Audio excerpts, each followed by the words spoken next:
Okay, so this is a slideshow about the Kyoto, Japan IQP Project Center, starting for the first time in B term of 2018. My name is Jennifer DeWinner. I'm over in Humanities and Arts, and I direct this project center. So this is a brand new project center for IQPs. We've had an MQP project center there for a number of years that runs in summer and A term, but based on popular demand, we're going to go ahead and launch one in Japan for junior level IQP projects. So whoever goes in this first year will be the first group to work with project sponsors, and the projects will most likely be in cultural institutions such as museums or tourism or other outward-facing institutions that serve non-Japanese populations. Environmental justice or sustainable farming, there are a number of NGOs that work in Japan. Also, Japan is trying to be a leader in environmental and sustainability. With zero waste towns appearing, repurposing of industrial sites into green spaces, and so forth. And finally, the last one is social services or community health. And this is mostly because Japan is having a massive seismic shift in the ways in which the social structure is configured. They have a rapidly aging population. About a third of Japan is over the age of 65 right now. And they have really low birth rates. And so they're trying to reconfigure what it is to have a shrinking population and also a highly urbanizing population, that they have fewer and fewer people located in rural areas. So this is a picture of Japan, and we're going to be in the Kansai region. So here, let me activate my mouse right in here. So here's the little picture of Kyoto. Here's Osaka. This bend right down here is called Kansai. It includes Nara, Kobe, Osaka, Kyoto, Takatsuki, and cities in and around that area. And within that, we are going to be most likely doing all of our projects in Kyoto, which was the ancient capital of Japan, where the emperor sat until the Meiji Restoration. From Kansai region, again, let me activate the mouse. You can take a train, the Tokaido-sen, up to Tokyo very easily. It's about a 2-hour train ride. Or you can take it down to Hiroshima and Miyajima very easily. And again, it's about 2 or 2.5 hours. And of course, it's a highly connected country with air and trains. You can go pretty much anywhere fairly easily, about the size of California. So the project center is going to be in autumn, B term. And Kyoto is especially famous in autumn for momiji and the changing colors of the trees. It's also a lovely time to be there. The MQP runs in summer and in A term, and it's just hot and humid then. Winter, it's snowy and damp. But autumn is really just a lovely time of year, easy to walk around and be outside. And so we thought that this would be the most appealing time of the year for you. Just really want to quickly talk about food in Japan. Traditional Japanese food is highly rice-based and also noodle-based. So here are kind of examples of common foods that you would see. On the right, you'll see curry rice, which is just a sweet curry with white rice. And on the left is ramen noodles, and often made with buckwheat noodles. But in addition to rice and noodle-based cuisine, Japan is an international country, and so you'll find lots of other people's and countries' foods. So you'll have no problems finding McDonald's, for example, or Kentucky Fried Chicken, or any number of other American or non-Japanese foods, especially in the area that you'll be at. It is actually worth noting right now that Kansai region is especially famous for food. Osaka is known for things like takoyaki, which is octopus balls, or okonomiyaki, which is cabbage pancakes, and while that doesn't sound appetizing, it's really quite delicious. Kyoto, being the ancient capital, has all these traditional foods still preserved, and you can not only eat them at restaurants, you can buy a lot of these objects at the shopping strips and shopping streets, and also in Kyoto Tower as prepared, ready to chop up and serve at home. Getting around. So Japan is really public transportation friendly. It's all interconnected via a complex web of trains and buses. So you would be in Kyoto, and Kyoto is served by a number of trains, the JR train system, but also a couple private lines as well. Because Kyoto is a UNESCO World Heritage Site, they are not able to run as many trains through the city as you would see in Osaka, Tokyo, and other cities, um, in order to preserve the beauty of Kyoto. But what Kyoto is, if you can see there on the right, this massive interconnection of buses. And so it's very easy to get around Kyoto on bus routes. In addition to that, there's something that's called the Ikoka card, and I have a picture there in the middle. It's that blue card, Ikoka, and it's a it's a card that you can preload with money and then use to get onto all these forms of transportation, so that you don't have to buy tickets all the time. It will print off the last 20 transactions for you so that you can keep careful watch of what your balances are. And it just makes traveling in and around Japan much more convenient. Japan speaks Japanese. I mean, that's an obvious sort of observation to make. And I always say that English is compulsory in Japan, and very few people speak it. That they study book English in order to take college entrance exams, but very few people actually practice the language as something for communication. So, Japanese language, the actual writing system is made up of 4 written character types. The first is robaji. It is what we write in English, right? The Roman alphabet.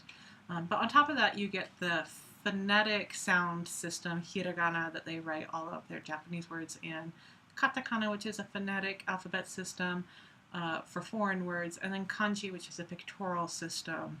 And you'll see these kind of mixed and matched everywhere.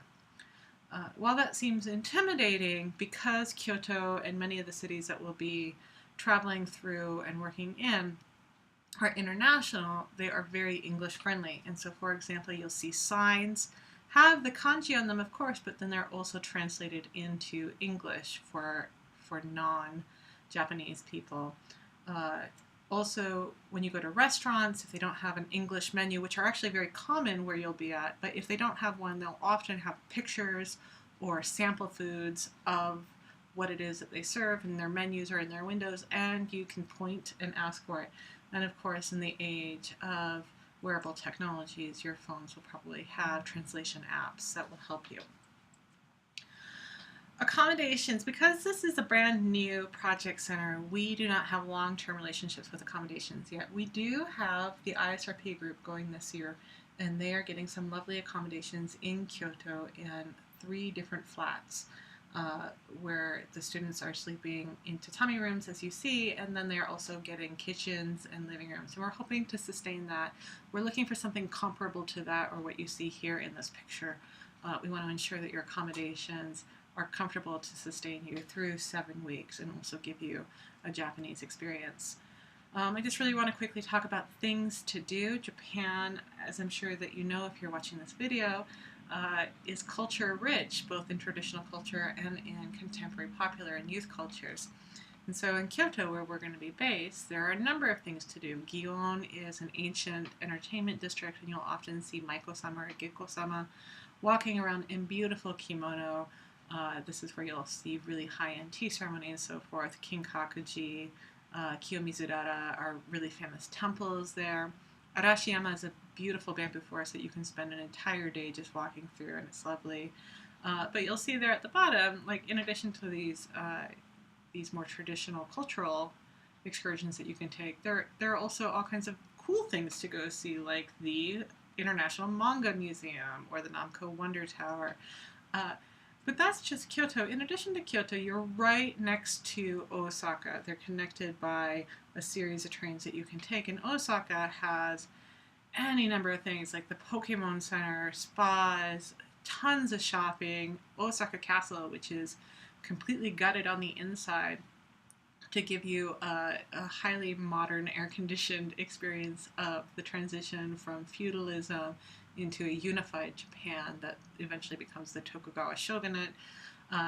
There's also things like Osaka Universal Studios, where you can go visit the Wizarding World of Harry Potter in Japanese, but also manga and anime themed things at Universal Studios that you can only visit in Japan. And then with a quick trip on a train over to Tokyo, you can easily get to places like Akihabara, Ikebukuro, Shibuya, and there are any number of things to do in Tokyo, of which this gives you a small smattering of. So let's just quickly talk about the risks and challenges. Japan is a volcanic island, and so there are always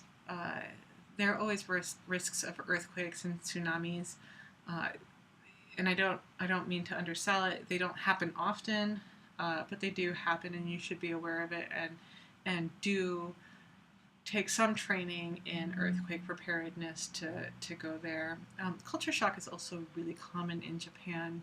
Americans tend to go to Japan with preconceived notions that they're either very high-tech and cutting edge with chrome and large televisions everywhere, or that they're really traditional with kimono and kind of a samurai asceticism everywhere. And between those two things is somewhere where real Japanese life is, but because of these preconceived notions, they tend to exacerbate culture shock. And so if you're kind of aware of that and you prepare yourself culturally for going there, that will probably help mitigate some of that. If you have soy and gluten allergies, those can be tricky in Japan, as can shellfish allergies.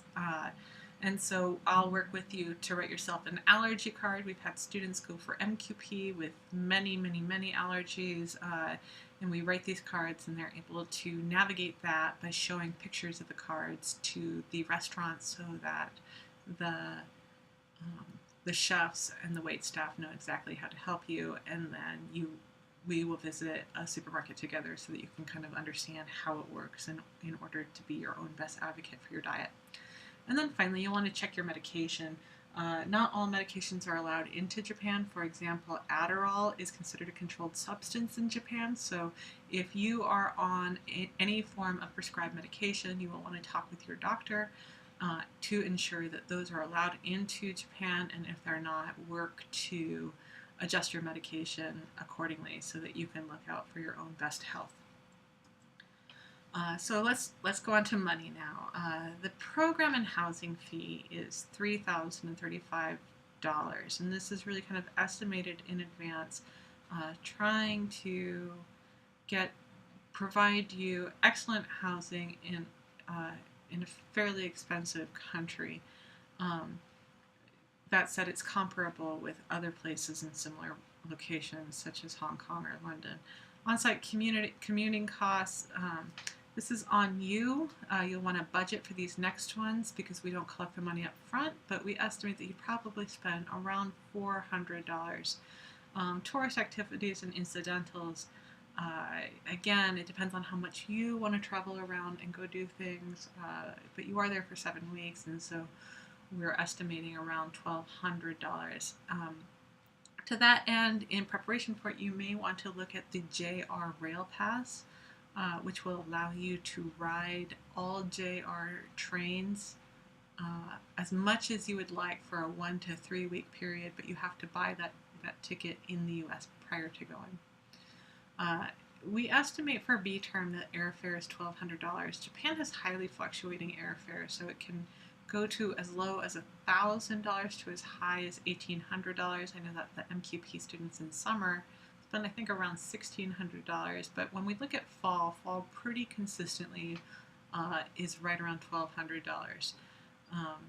The food is comparable to what you'd probably spend in the US, and so your McDonald's meal in the US will probably cost the same amount as a McDonald's meal in Japan. A bowl of ramen costs around $7 and is quite large, and so we're estimating that at around $1,300. And then all IQP projects have individual incidentals. Sometimes students have to build something or do something or need to buy a book or whatever, and that's part of the project fee that you should budget for, and it's $150, and that's the same for all project centers. This cost reflects the 18-19 academic year cost estimates, and we're basing them on 16-17 cost estimates, not even this year because we haven't run this year yet. And so do be aware that while we've spent a lot of time looking ahead and planning as much as we can and making this as predictable as possible for you we can't always do everything, so unexpected increases do occur, and IGSD will do their best to inform you of increases over $200. I sure hope that this will not happen at all. The dollar will hopefully stay strong, and we will not have to worry about this disclaimer here. Students will all be billed for the following fees by WPI for the WPI semester they are away on a regular WPI billing cycle.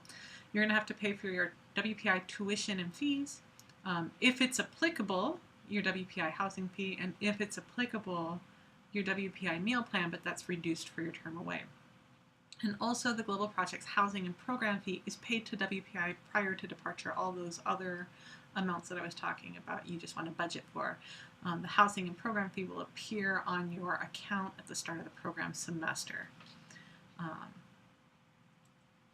Project prep. So for Japan, now it's a fully established IQP center, you would enroll for ID 2050 in order to receive your project sponsors' project description, be assigned to your group of 4, work through your social science methods to respond to the problem statement and your research questions, and do your background research. Simultaneous to the PQP being offered, and this is all in A term, is, or the ID 2050 being offered is PQP, and PQP is going to run more similar to the Thai Project Center in that we will meet as a group of 12 students together because we're going to need to learn some Japanese language such as hiragana, katakana, and some basic survival Japanese. And also, I'm going to ask that you learn some Japanese culture, and we're going to be doing this by having a series of newspaper assignments to find out what's happening in Japan. And finally, we're also going to just talk about project prep. Tell me what you're doing in ID 2050 and I can give you feedback. The timeline and process. So you're already doing this part and you're considering and you're researching all of the different project possibilities. Once you complete that and you choose your project, you will want to update your resume to demonstrate that your skills and experience are suitable for an off-campus project. So we're looking for evidence that you can work well in groups, you can problem solve. You don't have to work smoothly in groups, but you have to show that you can overcome bumps in a group to move forward meaningfully and with respect for one another. You'll want to write your responses to application prompts, and you're going to want to solicit 2 references, including at least 1 WPI faculty member. I get asked about references quite often. I don't mind where the second reference comes from, WPI or not WPI. I do need to be able to contact and speak with this person in English at a regular time on Massachusetts timelines. Once you finish with that, you'll click on Apply Now for your first choice project center, complete the application components and upload your materials, and then submit your application. These are all due by Tuesday, October 3rd. And then your application packets are then distributed to all of the relevant project center directors. And that's not just unique to the Japan Project Center, that's for all of them. So should you be accepted to this project center, and again, this is going to be a half cohort, only 12 students are going to go, in A term of 2018, you would take ID 2015 PQP. In B term, you would fly to Japan, and we would ask that you prioritize flying into Itami Airport, which is a Kansai serving airport. The other airport you could easily fly into is the Kansai International Airport, which is KIX. But if you do fly into Kansai International Airport, I would ask that you take a bus over to Itami Airport. It is quite far out. It is on a person-made island out in the ocean, and Itami Airport is between Kyoto and Osaka. And then you'll work with 1 project advisor, most probably me, and while you're there, you will research, visit sites, meet people, do your project, and write your report. So it will run like a normal IQP on the ground. So that's it. Arigatou gozaimashita. If you have any questions, I'm happy to answer them. It is an exciting possibility. You would be breaking new ground and helping us establish our long-term relationships with future project sponsors. So thank you very much for listening, and that's it.